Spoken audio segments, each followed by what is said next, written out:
1947 में इंडिया दुनिया के सामने आजाद तो हुआ, मगर अंदर एक साइलेंट जंग शुरू हो चुकी थी जो भारत को 4 टुकड़ों में तोड़ने वाली थी।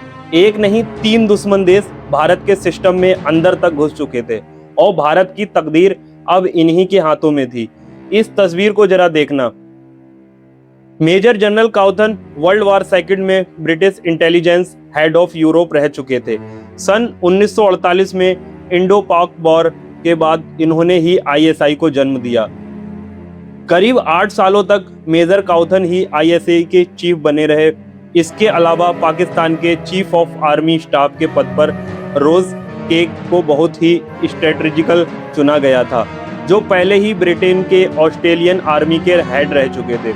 यानी कि वो लोग थे जिनके पास दशकों का एक्सटेंसिव एक्सपीरियंस था। आईएसआई में उन दिनों 10,000 ऑफिशियल्स थे, जिनमें से 384 परमानेंट मेजर ब्रिटिश ऑफिसर थे।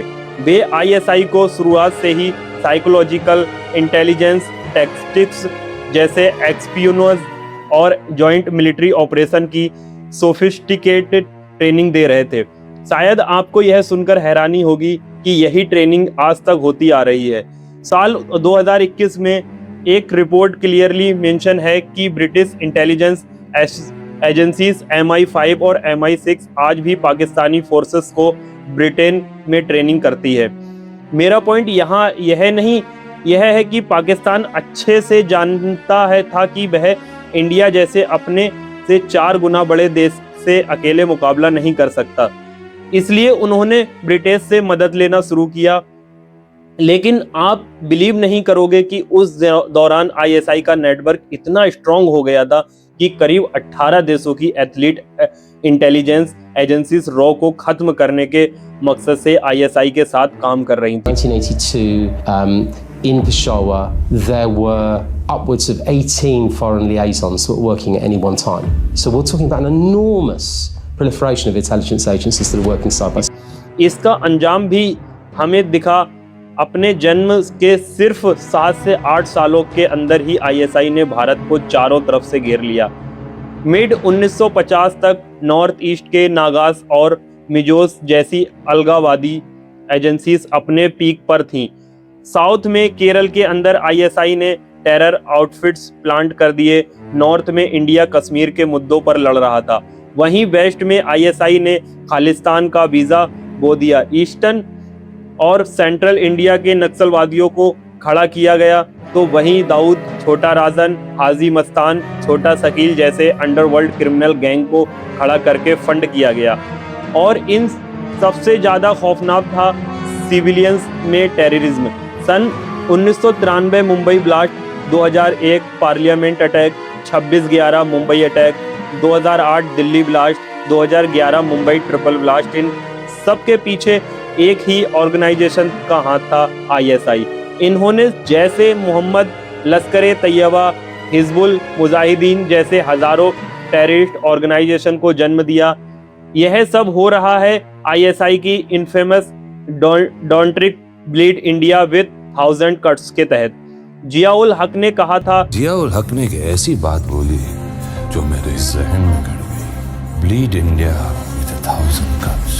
छोटे छोटे अटैक्स, इमरजेंसीज और प्रेशर पॉइंट के जरिए देश को अंदर से खोखला कर दो।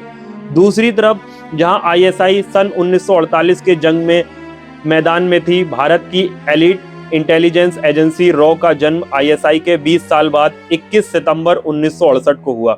आईएसआई, सीआईए और केजीबी जैसी एजेंसीज तो रॉ से नफरत करती ही थी। हमारे अपने देश में भी अपोजिशन पार्टी इसे इंदिरा गांधी का एक पालतू ऑर्गेनाइजेशन मानती थी। मोरारजी देसाई के बारे में तो कहा जाता है, his hate for raw was more than his love for India. इतनी प्रॉब्लम के बावजूद रॉ में फॉर्मेशन का पूरा क्रेडिट जाता है RN काओ को। जहां आईएसआई के पास 10,000 ब्रिटेन ट्रेंड ऑफिशियल्स थे, काओ साहब ने सिर्फ 250 नौसिखिए ऑफिसर्स, 5 लाख के मामूली बजट और एक खंडहर पथ थिएटर को ऑफिस बनाकर रॉ की शुरुआत की थी। इसके बावजूद हमने आईएसआई को मुंह तोड़ जवाब दिया रॉ ने जन्म के सिर्फ 3 साल के अंदर 1971 वॉर, 1984 और 1999 की जंगों में इंडिया को जिताया। 17 अगस्त 1988 को पाकिस्तान के डिक्टेटर जियाउल हक की प्लेन क्रैश में मौत हो गई थी, जो कि कोई एक्सीडेंट नहीं बल्कि रॉ द्वारा प्लान किया गया असैसिनेशन था। हमने पाकिस्तान के 2 टुकड़ों में बांटकर बांग्लादेश को आज़ाद कराया, उसके दोस्त अफगानिस्तान को उसका दुश्मन बना दिया और उसकी टेरर फंडिंग को एक्सपोज करके उसे ग्लोबली ब्लैकलिस्ट करवाया। नॉर्थ ईस्ट इमरजेंसी और 1965 की जंग। साल 1950 में आईएसआई ने भारत की एक बड़ी कमजोरी पकड़ी। नॉर्थ ईस्ट नागालैंड के नागास और मिजोरम में के मिजो कम्युनिटी की सरकार से अनबन चल रही थी। अंगामी जापू फिजो एनएनसी लीडर ने 14 अगस्त 1947 को ही नागालैंड को इंडिपेंडेंट घोषित कर दिया था। मिजोरम में लालडेंगा के नेतृत्व में एमएनएफ खड़ी हुई, जिसका मकसद मिजोरम को अलग देश बनाना था। आईएसआई ने ईस्ट पाकिस्तान, आज का बांग्लादेश में रंगमती जंगलों में नागा और मिजो रिबेल्स के लिए ट्रेनिंग कैंप्स खोले और उन्होंने मशीन गन, रॉकेट लॉन्चर जैसे सोफिस्टिकेट हथियार दिए। 1 मार्च 1966 को एमएनएफ ने आइलोज, जो कि आर्मी पोस्ट और पुलिस स्टेशन पर कब्जा कर लिया। जवाब में इंडियन गवर्नमेंट ने अफस्पा लागू किया। नॉर्थ ईस्ट में ध्यान भटकाकर पाकिस्तान ने 1965 में कश्मीर में ऑपरेशन गिब्राल्टर शुरू किया। प्लान यह था कि कश्मीरी लोकल्स के भेष में सोल्जर घुसपैठ करेंगे और विद्रोह खड़ा करेंगे, लेकिन लोकल कश्मीरियों ने पाकिस्तान का साथ देने के बजाय इंडिया फोर्सेस को खबर दे दी। यह फेल हुआ तो पाकिस्तान ने सितंबर 1965 में ऑपरेशन ग्रैंड स्लैम लॉन्च किया। जवाब में इंडियन आर्मी ने लाहौर तक चढ़ाई कर दी और पाकिस्तान को हार माननी पड़ी। सन 1970 में पाकिस्तान इलेक्शन में ईस्ट पाकिस्तान अवामी लीग शेख मुजीबुर रहमान ने क्लीन स्वीप किया, लेकिन यहां खान और जुल्फिकार अली भुट्टो ने पावर ट्रांसफर करने से मना कर दिया। बंगाली पॉपुलेशन पर पाकिस्तानी आर्मी ने अत्याचार शुरू कर दिया। Raw chief RN. काओ को इसकी खबर 2 साल पहले ही मिल चुकी थी। इंदिरा गांधी के साथ मिलकर पाकिस्तान को 2 टुकड़ी में बांटने का प्लान बनाया गया, लेकिन चुनौती यह थी कि अगर हम एयर स्पेस बंद करते हैं तो अंतर्राष्ट्रीय स्तर पर भारत को आक्रामक माना जाता। इसलिए रॉ ने लॉन्च किया ऑपरेशन गंगा। 30 जनवरी 1971 को श्रीनगर से गंगा नामक फ्लाइट हाईजैक करवाकर लाहौर ले गई। भुट्टो हाईजैकर से मिलने पहुंचा, मामला हाईलाइट हुआ। रॉ ने पैसेंजर को सुरक्षित बचा लिया और पाकिस्तान द्वारा प्लेन जलाने के बाद भारत ने पाकिस्तानी फ्लाइट के लिए अपना एयर स्पेस पूरी तरह ब्लॉक कर दिया। इसके बाद रॉ ने सुंदरबन के जंगलों में 3 बहेड़ी तैयार की, मुक्ति बहेड़ी, मुजीब बहेड़ी और कादिर बहेड़ी।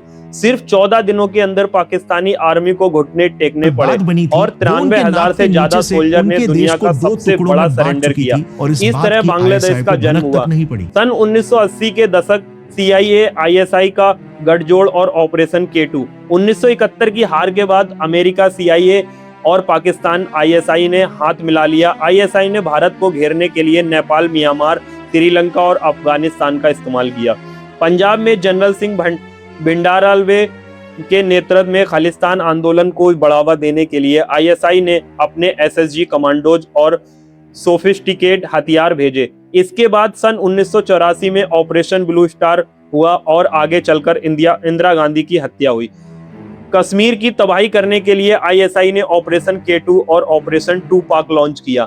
JKLF लश्कर जैसे टेरर ग्रुप खड़े हुए, लेकिन जिसके नतीजे में 1990 में कश्मीरी पंडितों का नरसंहार और पलायन हुआ। हजारों पंडितों को घर से बेघर कर दिया गया। कश्मीर चल रहा है, खुलेआम कश्मीरी हिंदुओं का कत्ले आम हो रहा है। कश्मीर के बच्चा बच्चा कहेगा आजादी आजादी। पूरे श्रीनगर में हिट लिस्ट लग गई है। लिखा है कि 1 महीने में कश्मीर से चले जाओ वरना। रॉ का पलटवार। जब भारत पर चौतरफा दबाव था, तब रॉ ने मास्टर स्ट्रोक खेले।